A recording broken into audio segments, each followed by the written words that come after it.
វីរុស COVID-19 បានវាយប្រហារប្រទេសជាច្រើនមនុស្សរាប់លាននាក់បានឆ្លងខ្លះទៀតរហូតដល់បាត់បង់ជីវិតហើយវាក៏បានប៉ះពាល់ដល់ការងារប្រចាំថ្ងៃរបស់មនុស្សរាប់លាននាក់ទូទាំងពិភពលោកផងដែរប្រសិនបើការងាររបស់អ្នកកំពុងតែទទួលរងផលប៉ះពាល់យ៉ាងខ្លាំងពីបញ្ហានេះហើយអ្នកកំពុងតែស្វែងរកចំណូលបន្ថែមវីដេអូមួយនេះខ្ញុំធ្វើឡើងជាពិសេសសម្រាប់អ្នកទាំងអស់គ្នាសូមមើលឲ្យចប់គុំរំលងពីព្រោះថានៅចុងបញ្ចប់នៃវីដេអូនេះខ្ញុំនឹងមានសំណួរអំពីចំណេះដឹងទូទៅមួយសួរទៅកាន់អ្នកទាំងអស់គ្នាហើយអ្នកឆ្លើយត្រូវមួយរូបនឹងមានឱកាសឈ្នះកាតទូរស័ព្ទតម្លៃ$5ដែលនឹងប្រកាសនៅក្នុងវីដេអូបន្ទាប់របស់ខ្ញុំនៅសប្តាហ៍ក្រោយថ្ងៃប្រហោះសួស្តីទាំងអស់គ្នាខ្ញុំ Zel ហើយស្វាគមន៍មកកាន់ Zelo TV បើសិនជានេះជាលើកទី1ដែលអ្នកទាំងអស់គ្នាមើលវីដេអូរបស់ខ្ញុំសូមជួយចុច Subscribe និងបើក Notification ដើម្បីទទួលបានវីដេអូរបស់ខ្ញុំរាល់ពេលដែលខ្ញុំផុសវីដេអូ Spoiler alert ខ្ញុំផុសវីដេអូរៀងរាល់សប្តាហ៍នៅយប់ថ្ងៃប្រហោះនៅលើ YouTube និង Facebook សូមគោរពតាមដានទាំងអស់គ្នាទី1បង្រៀនគួរតាមវីដេអូឆាត Well ពេលខ្ញុំនិយាយដល់ពាក្យថាបង្រៀនគួរអ្នកទាំងអស់គ្នាដឹងតែគិតថាចំណុចនេះច្បាស់ជាសម្រាប់តែគ្រូបង្រៀនហើយមើលទៅខុសអ្នកណាម្នាក់ក៏អាចបង្រៀនបានដែរឲ្យតែចេះជំនាញអ្វីមួយដែលអ្នកដទៃចង់រៀនឧទាហរណ៍ដូចជាបង្រៀនភាសាចិនបារាំងថៃជប៉ុនកូរ៉េបង្រៀនច្រៀងបង្រៀនលេងហ្គីតាបង្រៀនលេងព្យ៉ាណូឬបង្រៀនលេងឧបករណ៍តន្ត្រីផ្សេងៗអ្នកទាំងអស់គ្នាក៏អាចបង្រៀនអ្នកដទៃឲ្យចេះ sell ឬធ្វើ marketing បានដែរបង្រៀនកាត់តរូបភាពនិងបង្រៀនវីដេអូឡាក់និងឡាក់ដើម្បីស្វែងរកសិស្សមករៀនជាមួយអ្នកទាំងអស់គ្នាបានអ្នកទាំងអស់គ្នាទៅចាប់ផ្ដើមពីចំណុចដំបូងដូចជាការផុសនៅលើបណ្ដាញសង្គមតាក់ទងជាមួយថ្នាក់ដែលអ្នកទាំងអស់គ្នាចង់បើកកម្មវិធីបណ្ដាញសង្គមទាំងអស់នោះមានដូចជា Facebook Instagram និង LinkedIn ជាដើមអ្នកទាំងអស់គ្នាអាចប្រើប្រាស់កម្មវិធីវីដេអូឆាតដើម្បីបង្រៀនដូចជា Facebook Messenger Skype FaceTime Google Meet Microsoft Teams និងជាពិសេសកម្មវិធីដែលកំពុងតែពេញនិយមបំផុតនោះគឺ Zoom ទី2ចាប់ផ្ដើមធ្វើវីដេអូនៅក្នុង YouTube មុននឹងបន្តិចខ្ញុំទៅប្រាប់អ្នកទាំងអស់គ្នាអំពីការបង្រៀនគួរត្រអត់ Yes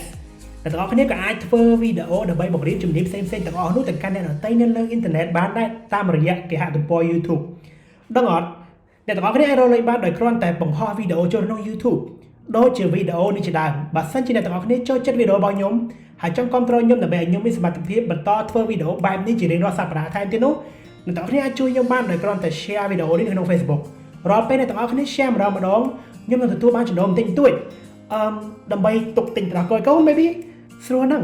គ្រាន់តែចុច share ចូល Facebook សោះអ្នកទាំងអស់គ្នាក៏អាចជួយបានដែរជួយ share ខ្ញុំម្នាក់មួយមកចឹងទី3ធ្វើជាអ្នកផ្ដល់ប្រឹក្សាឬ consultant នៅតែត្រូវប្រើវីដេអូឆាតដូចគ្នាតែមិនមែនការបង្រៀនគួរដែលមានការវិភាគជាប្រចាំនោះទេការផ្ដល់ប្រឹក្សាឬ consultant រមែងធ្វើឡើងតែម្ដងគត់ហើយកិច្ចការរបស់អ្នកនឹងចប់អាស្រ័យទៅលើប្រធានបទឬព័ត៌មានដែលអ្នកនឹងត្រូវផ្ដល់ឲ្យភ្ញៀវរបស់អ្នកការផ្ដល់ប្រឹក្សារមែងធ្វើឡើងនៅពេលដែលភាគីខាងភ្ញៀវមានបញ្ហាហើយទាមទារឲ្យមានដំណោះស្រាយជាបន្ទាន់ជាងការចំណាយពេលរៀនលុយដែលអ្នកអាចរកបានពីការផ្ដល់ប្រឹក្សាឬ consultant ក៏រមែងបានខ្ពស់ជាងការបង្រៀនគួរផងដែរក៏ពីព្រោះថាប្រធានបទនិងបញ្ហាដែលជាទូទៅអ្នកផ្ដល់ប្រឹក្សានឹងជួបប្រទះភាគច្រើនទាមទារឲ្យមានបទពិសោធន៍ខ្ពស់និងមាន professionalism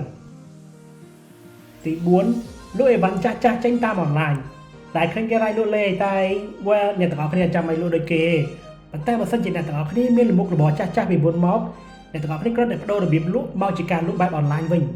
បើសិនបើអ្នកទាំងអស់គ្នាអត់មានមុខរបរទេអាចពិចារណាក្នុងការយកអីវ៉ាន់ចាស់ផ្ទាល់ខ្លួនមកលក់ជាបែបលក្ខណៈអីវ៉ាន់មួយទឹកវិញ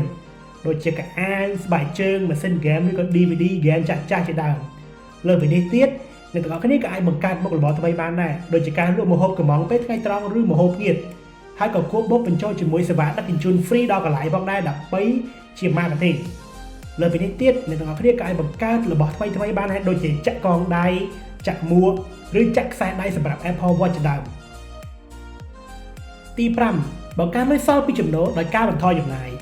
បង្កើនចំណូលមិនមែនដឹងតែពីការរកនោះទេអ្នកទាំងអស់គ្នាក៏ត្រូវចេះគ្រប់គ្រងនិងសន្សំសំចៃផងដែរក្នុងគណៈពេលដ៏លំបាកនេះអ្នកទាំងអស់គ្នាច្បាស់ចំណេញផ្ទះច្រើនជាងក្រៅត្រូវទេច្បាស់ណាស់ការចំណាយច្បាស់ជាតិចជាងមុនក៏ប៉ុន្តែការចំណាយនៅក្នុងផ្ទះក៏កើនឡើងជាងមុនដែរដូចជាការហូបចុកថ្លៃទឹកថ្លៃភ្លើងជាដើមសន្សំសំចៃលើផ្នែកតូចៗទាំងអស់នេះដោយជៀសវាងការហូបចុកខ្ជះខ្ជាយប្រើប្រាស់អគ្គិសនីនិងទឹកដោយគិតគូរនិងមានការប្រុងប្រយ័ត្ននឹងជួយសន្សំសំចៃលុយកាក់របស់លោកអ្នកនិងក្រុមគ្រួសារបានមួយចំណែកផងដែរដោយបានសន្យាសំណួរប្រចាំសប្តាហ៍របស់យើងគឺតើ CEO របស់ក្រុមហ៊ុន Apple ក្នុងពេលបច្ចុប្បន្នជានរណាគេ A លោក Steve Jobs B លោក Bill Gates និង C លោក Tim Cook